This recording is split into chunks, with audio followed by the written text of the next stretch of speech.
নমস্কাৰ মৰমৰ ছাত্ৰ-ছাত্ৰী তথা বন্ধু-বান্ধৱীসকল, তোমালোকৰ মৰমৰ চেনেল এছএছ সলিউশ্যনলৈ পোনপ্ৰথমে সকলোকে স্বাগতম জনাইছোঁ। যোৱা ভিডিঅ'ত প্ৰশ্নটো আছিল শৰাইঘাটৰ ৰণ কাৰ দিনত হৈছিল? শুদ্ধ উত্তৰটো হৈছে চক্ৰধ্বজ সিংহৰ দিনত। শুদ্ধ উত্তৰ দিওঁতা প্ৰথম তিনিজনৰ নাম আমি এনেদৰে বাছি উলিয়াইছিলোঁ: মাজাউল ইছলাম, মুৰ্ছিদা বেগম, নাছিমা বেগম। তেখেত সকলোলৈকে মোৰ ফালৰ পৰা আন্তৰিকভাৱে ধন্যবাদ জ্ঞাপন কৰিছোঁ।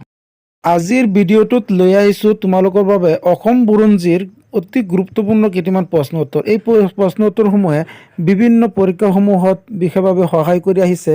গতিকে ভিডিঅ'টোত স্কিপ নকৰি শেষলৈকে চাই থাকিব বুলি আশা কৰিলোঁ। লগতে বলা ভিডিঅ'টোত পলম নকৰি আৰম্ভ কৰোঁ। 1. দিহিঙীয়া ৰজা বুলি কাক কোৱা হয়?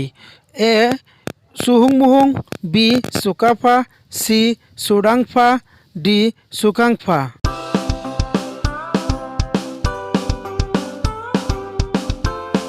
আনসাৰ এ. চুহুংমুহুং ৰজাক দিহিঙীয়া ৰজা বুলি কোৱা হয়। 2. দেৱীদৌল কোনে নিৰ্মাণ কৰাইছিল? অপশ্যন এ. ৰাণী অম্বিকা দেৱীয়ে, বি. ৰাণী ফুলেশ্বৰী দেৱীয়ে, চি. ৰাণী সৰ্বেশ্বৰীয়ে, ডি. জয়মতী কুঁৱৰীয়ে।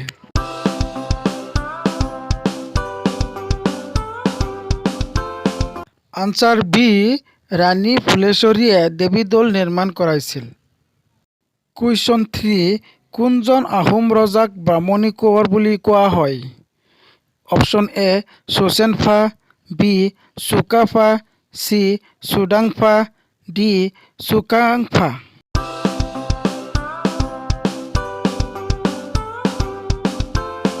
আনসাৰটো হৈছে চি. চুডাংফা ৰজাক বামুণী কোঁৱৰ বুলি কোৱা হৈছিল। কুৱেশ্যন 4. কোনজন আহোম ৰজাই প্ৰথম লোকপিয়ল আৰম্ভ কৰে? Option A. চুকাম্ফা, B. Sukapha, C. Rajeswar Singh, D. চুহুংমুহুং।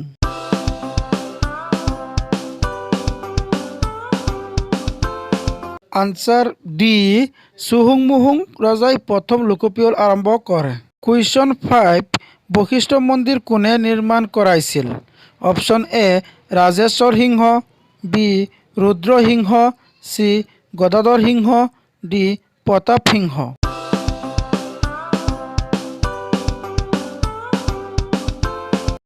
Answer A. Rajeswar Singha Basistha মন্দিৰ নিৰ্মাণ কৰাইছিল। কুৱেশ্যন 6. কোনজন আহোম ৰজাক খুৰা ৰজা বুলি কোৱা হয়? Option A. Sudangphaa, B. Sukampha, C. Sutingpha, D. Sukapha.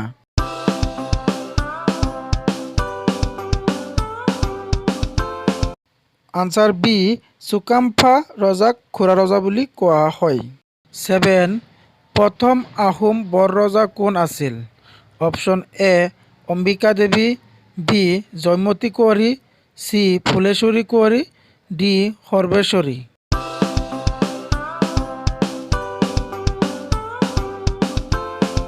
Answer C. Phuleswari Kunwari প্ৰথম আহোম বৰ ৰজা আছিল। 8. কোনজন আহোম ৰজাই বৰ বৰুৱা আৰু বৰ ফুকন পদৰ সৃষ্টি কৰিছিল? Option A. Sukapha, B. Sukangpha, C. Sutinpha, D. Susenphaa.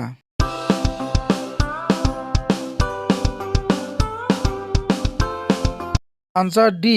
Susenphaa ৰজাই বৰ বৰুৱা আৰু বৰ ফুকন পদৰ সৃষ্টি কৰিছিল। 9. কোনজন আহোম ৰজাৰ দিনত লতাকটা ৰণ হয়? Option A. Rajeswar Singha, B. Rudra Singha, C. Pramatta Singha, D. Ratnadhwaj সিংহ।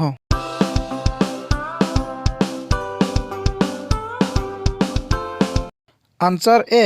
ৰাজেশ্বৰ সিংহৰ দিনত লতাকটা ৰণ হয়। Question number 10. কোনজন আহোম ৰজাক কোজা ৰজা বুলি কোৱা হয়? Option A. Sudangphaa, B. Sutingphaa, C. Susenphaa, D. চুকাম্ফা।